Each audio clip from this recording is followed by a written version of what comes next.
मित्रांनो, आजची कथा अशा मुला-मुलींसाठी आहे, जे प्रेमाच्या आगीत इतके आंधळे होतात, की आपण चुकीचं करतोय की बरोबर हेही त्यांना समजत नाही.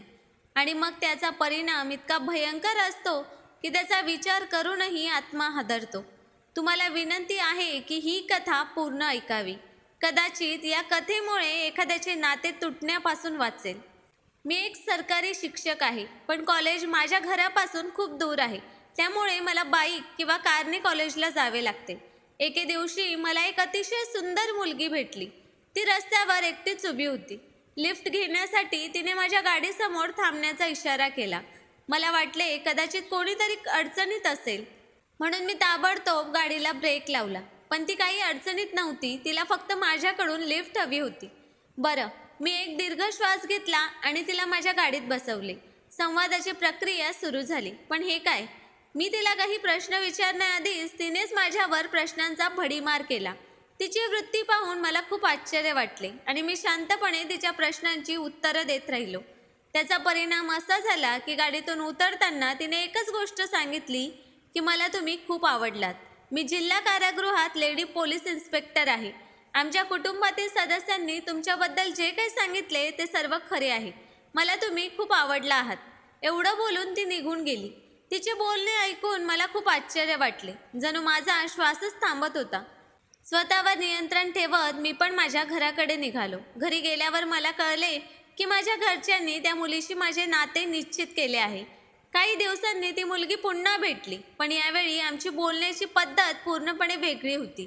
ती मला विचारू लागली, अभिषेक, तुम्ही माझ्यासाठी थोडा वेळ काढू शकतात का? मी हसून म्हणालो, हो, काय काम आहे ते सांग. ती म्हणाली, तुम्ही उद्या जिल्हा कारागृहात या. मला तुमच्यासोबत काही काम आहे. मला तुरुंगात कोणाशी तरी तुमची ओळख करून द्यायची आहे. मी लगेच आश्चर्यचकित होऊन विचारले, माझ्याशी कोणाची ओळख करून द्यायची आहे? पण तिने माझ्या प्रश्नाचे उत्तर दिले नाही. काही सेकंद गप्प राहिली आणि मग हळुवारपणे म्हणाली, ते तुम्हाला तिथे आल्यावरच कळेल. तुम्ही फक्त उद्या वेळेवर या. खरं तर माझ्याकडे तेवढा वेळ नसल्यामुळे मी पक्के वचन तर दिले नव्हते, पण मी तिला वेळेवर येईल असे नक्की सांगितले होते. पण दुसऱ्या दिवशी मी काही कामात व्यस्त असल्यामुळे तिकडे जायचेच विसरलो आणि मी तसा रोजच विसरत गेलो. ती गोष्ट माझ्या आठवणीतच राहिली नव्हती. या गोष्टीला पूर्ण 2 आठवडे निघून गेले होते. माझी त्या लेडी इन्स्पेक्टर म्हणजे माझ्या भावी पत्नीसोबत काही कारणाने पुन्हा एकदा भेट झाली. मात्र यावेळी तीही याविषयी काहीच बोलली नाही. आमच्या संवादादरम्यान अचानक हा विचार माझ्या मनात आला आणि मी तिला विचारले की तिला माझी कोणाशी तरी ओळख करून द्यायची होती ना? यावर ती रागाने म्हणाली, अभिषेक, तुम्हाला वेळ मिळेल तेव्हा ना. मी माझ्या चुकीबद्दल माफी मागितली आणि माफी मागितल्यानंतर मी दुसऱ्या दिवशी येण्याचे पक्के वचन दिले. तो दिवस माझ्या आयुष्यातील वेदनादायी दिवस होता. आज मी कोणाला भेटणार आहे याची मला कल्पनाही येत नव्हती. तुरुंगात पोहोचलो, मग माझ्या मंगेतरला भेटलो. चहा वगैरे प्यायलो. मग मॅडम म्हणू लागल्या की अभिषेक, चल आपण महिला कारागृहाच्या कोठडीकडे जाऊया. मी नेहमीप्रमाणे बोलत तिच्याबरोबर पाऊल टाकत चाललो होतो. आमच्यात काही थट्टा मस्करीही होत होती. बरं, सर्व महिला कैदी तुरुंगाच्या कोठडीत बसल्या होत्या. सगळ्यांकडे बघून माहीत नाही का मला प्रत्येक चेहऱ्यामागे काहीतरी कथा दडलेली आहे असेच वाटले. तेवढ्यात माझी नजर एका अतिशय सुंदर मुलीवर पडली. तिला बघून देवाने एखाद्या अप्सरेला पृथ्वीवर पाठवल्यासारखे वाटले. तिच्या मांडीवर एक मूल होते, जे बहुधा 1 वर्षाचे असेल. मी मॅडमला विचारले, मॅडम, तुम्हाला माझ्याशी कोणाची ओळख करून द्यायची होती? यावर मॅडमने माझ्याकडे बघितले आणि म्हणाल्या, अभिषेक, या मुलीचे नाव रीमा आहे. मला तुमची हिच्याशीच ओळख करून द्यायची होती. जिच्या मांडीवर एक लहान मूल होतं. मी तिच्याकडे बघतच होतो, पण ती पूर्णपणे गप्प बसली होती. मग आम्ही तिच्या चेंबरमध्ये प्रवेश केला. तिने हळूच डोळे वर केले आणि आम्ही काही बोलण्याच्या आधीच ती म्हणाली, तुम्ही अभिषेक आहात ना? मी आश्चर्यचकित होऊन म्हणालो, माझे नाव अभिषेक आहे हे तुम्हाला कसे कळले? यावर ती म्हणाली, मॅडम, तुमची खूप प्रशंसा करतात. मीच मॅडमांना सांगितले होते की तुमच्या भावी नवऱ्याशी एकदा माझी ओळख करून द्या.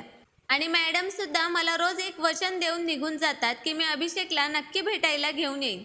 तुम्हाला भेटण्यासाठी मी खूप प्रार्थना केली आणि बघा, आज माझी प्रार्थना मान्य झाली आहे. तुम्ही मला भेटायला आले आहात. मग मी तिला विचारले, ते सर्व ठीक आहे, पण मला सांगा, की तुम्ही असा कोणता गुन्हा केला आहे की त्या गुन्ह्याची शिक्षा या लहान मुलालाही भोगावी लागत आहे. यावर तिने हळूच रडत उत्तर दिले, हत्येचा गुन्हा. तिचं बोलणं ऐकून मी तिच्याकडे पाहत होतो. तिचे वय जेमतेम 25 वर्ष होते. ती दिसायला सुंदर होती आणि सुशिक्षितही दिसत होती. मग मी तिला दुसरा प्रश्न विचारला की तुम्ही कोणाची हत्या केली आहे? यावेळी ती गप्प झाली. मी तिला पुन्हा विचारले, तुम्ही कोणाची हत्या केली आहे? तिने एक दीर्घ श्वास घेतला आणि मग माझ्या डोळ्यात पाहत म्हणाली, माझ्या पतीची. तिचे हे उत्तर ऐकून मला खूप आश्चर्य वाटले. हे बोलून ती आपल्या मुलाकडे बघू लागली आणि त्याचे चुंबन घेऊ लागली आणि म्हणाली, अभिषेक सर, माझ्याकडून फक्त एक चूक झाली. मी लगेच विचारले की काय चूक झाली? ती म्हणाली, मी एका बँकेत काम करायचे आणि माझे लग्न फक्त 2 वर्षांपूर्वी झाले होते. माझा नवरा एका खाजगी कंपनीत काम करायचा. तो खूप चांगला माणूस होता. त्याने मी सांगितलेल्या प्रत्येक गोष्टीला सहमती दिली. मला समजले, माझे ऐकले. फक्त एकच समस्या होती. तो मला नेहमी डोक्यावर पदर घेऊन जगायला सांगायचा. बँकेत जायचे असेल तर डोक्यावर पदर घ्यायचा. घरातून बाहेर जावे लागले तर डोक्यावर पदर घेऊनच बाहेर जायचं. मी माझ्या कोणत्याही मित्रमैत्रिणीला फोन केला की मला शिव्या द्यायचा. अभिषेक सर, त्याच्या वागण्याने माझी चिडचिड होत होती. त्याच्या बोलण्याने माझा जीव गुदमरून जायचा. मी दिवसभर थकून जायचे आणि त्याच्या बोलण्याकडे दुर्लक्ष करायचे. 6 महिन्यानंतर मला त्याच्यासोबत राहणे अवघड झाले. तो वाईट नव्हता, तो खूप छान होता. त्याचा हेतू मला त्रास देण्याचा नव्हता, तर त्याला फक्त मला वाईट नजरेपासून वाचवायचे होते. कारण तो रोज बातम्या पाहायचा. कधी अल्पवयीन मुलींच्या अपहरणाच्या बातम्या, तर कधी लहान मुलींवर बलात्कार झाल्याच्या बातम्या. अशा बातम्या त्याला खूप त्रास देत होत्या. देवाने मला सौंदर्य दिले आहे, त्यामुळे मी अभिमानाने भरून आले होते. मी स्वतःला आधुनिक समजत होते. त्यामुळे मी बँकेच्या व्यवस्थापकाच्या प्रेमात पडले आणि एक दिवस असा आला की मी त्याच्या अंथरुणावरही पोचले. मला माहीत नव्हते की माझ्या सौंदर्याचा गर्व आणि माझे अज्ञान मला उद्ध्वस्त करणार आहे. माझा प्रियकर मला वारंवार सांगत होता की माझ्या पतीला सोडून मी त्याच्याशी लग्न करावे. मी आयुष्यभर आनंदी राहील. मी त्याच्या प्रेमाच्या जाळ्यात पूर्णपणे अडकले होते. आम्हा दोघांना खूप आनंद मिळत होता. त्यामुळे संभोगचा हा क्रम मर्यादेपलीकडे गेला. तेव्हा एके दिवशी मी माझ्या नवऱ्याला सांगितले की मला घटस्फोट दे, मला तुझ्यासोबत राहायचे नाही. त्या दिवशी तो माझ्यासाठी केक घेऊन आला. तो मला सांगू लागला की तू वेडी झाली आहेस, तू असे कसे बोलू शकतेस? माझ्या बोलण्याने त्याला खूप वाईट वाटलं होतं आणि तो रागाने म्हणाला की तू माझं ऐकत नाही आणि आता घटस्फोट मागते, पण असं का? मी त्याला स्पष्ट सांगितलं की मी तुझ्यासोबत राहू शकत नाही. अभिषेक सर, त्याने मला नकार दिला की मी तुला घटस्फोट देणार नाही. मग मी माझ्या प्रियकराला सर्व काही सांगितले. मी त्या बँक मॅनेजरच्या प्रेमात इतकी आंधळी झाली की आम्ही माझ्या नवऱ्याला मारण्याचा प्लॅन बनवला. तो रात्री झोपला होता. खूप गोंडस दिसत होता तो. अभिषेक सर, त्याला हे माहीत नव्हते की मी त्याच्या अन्नात उंदराचे विष घालून त्याला खाऊ घातले होते. काही वेळाने तो उठला आणि मला म्हणू लागला की रीमा, माझा जीव खूप घाबरत आहे. देव जाणो मला काय झाले. त्याने माझा हात धरला आणि ओरडू लागला की रीमा, माझ्या डोळ्यांसमोर अंधारी येत आहे, मला काहीच दिसत नाही. त्याला रक्ताच्या उलट्या होऊ लागल्या. वेदनेने तो ओरडू लागला. काही मिनिटातच तो थंड झाला. मी खोलीतून बाहेर आले आणि मी माझ्या प्रियकराला कॉल करू लागले, पण त्याचा नंबर बंद होता. मी वारंवार फोन करत होते, पण नंबर बंद होता. माझ्या पतीचा मृतदेह बेडवर पडला होता. मी किंचाळू लागले. मी लोकांना आवाज देऊ लागले की मला माझ्या पतीला दवाखान्यात घेऊन जायचे आहे. मला समजले होते की मी खूप मोठा गुन्हा केला आहे. माझ्या रागाने माझी बुद्धिमत्ता खाऊन टाकली होती. माझ्या आधुनिक असल्याने मला वेड लावले होते. मी एका अनोळखी व्यक्तीच्या बोलण्याला बळी पडले होते. मी स्वतःला खूप हुशार समजत होते, पण माझीच खूप मोठी फसवणूक झाली होती. अभिषेक सर, माझ्या ओरडण्याचा आवाज परिसरातील लोकांनी ऐकला आणि तेही धावत आले. माझ्या पतीला दवाखान्यात नेण्यात आले, पण डॉक्टरांनी लगेच सांगितले की ते आता या जगात नाहीत. त्यांना विषबाधा झाली आहे. माझ्या नवऱ्याचा रंग निळा पडला होता. मी जोरजोरात ओरडत होते. माझी प्रकृती बिघडायला लागली आणि मी बेशुद्ध पडले. त्याच रात्री डॉक्टरांनी सांगितलं की मी गरोदर आहे. पोलिसांना दवाखान्यात बोलवलं गेलं. त्यांनी माझ्या पतीचा मृतदेह रुग्णवाहिकेत टाकून नेले. माझे आई वडील, सासू सासरे सगळे आले होते. सकाळ झाली होती. मी माझ्या प्रियकराला पुन्हा पुन्हा फोन करत होते. मग बँकेतल्या एका मैत्रिणीला विचारल्यावर मला कळाले की माझ्या प्रियकराने रातोरात बँकेतील सर्व पैसे चोरी केले आणि तो परदेशात पळून गेला आणि सध्या बँकही बंद आहे. एवढं ऐकून माझ्या कपाळावर घाम फुटला. मी स्वतःलाच बर्बाद करून घेतलं होतं. मी आत्महत्येचा विचार करत होते, पण माझ्या पोटात वाढणाऱ्या या निष्पाप बाळाला मारण्याची हिंमत माझ्यात नव्हती. मी माझा गुन्हा कबूल केला. माझ्या सर्व नातेवाईकांनी माझ्याकडे पाठ फिरवून घेतली. सर्वजण निघून गेले. अभिषेक सर, मी माझ्या क्षणिक सुखासाठी माझे घर उद्ध्वस्त केले, असे म्हणत ती रडतच तिच्या मुलाचे चुंबन घेऊ लागली आणि त्या मुलाला छातीशी लावून रडत म्हणाली, अभिषेक सर, मी माझ्या या मुलाचे नाव माझ्या नवऱ्याच्या नावावरच ठेवले आहे, राजेश. याने माझ्या वाईट सावलीपासूनही दूर राहावे अशी माझी इच्छा आहे. तुम्ही त्याला तुमच्या सोबत घेऊन जा. सध्या तो लहान आहे, पण तो उद्या मोठा झाल्यावर मग मी याचा सामना कसा करणार? मी त्याच्या बापाची खुणी आहे हे त्याला कसं सांगणार?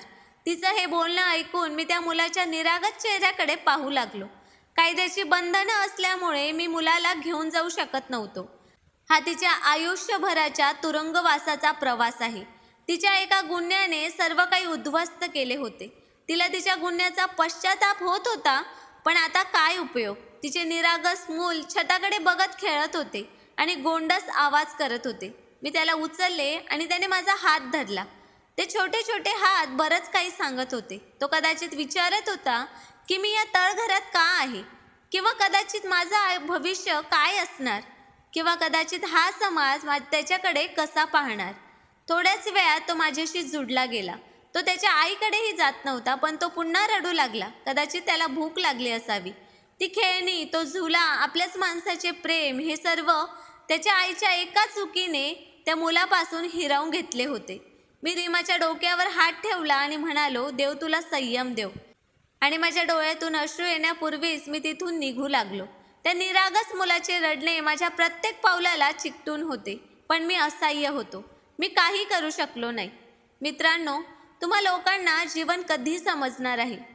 तुम्हाला हे कधी समजणार की जर तुम्ही तुमच्या धर्माविरुद्ध बंड केले तर त्याचे परिणाम तर असेच होतील जे तुम्हाला या कथेमध्ये बघायला मिळाले.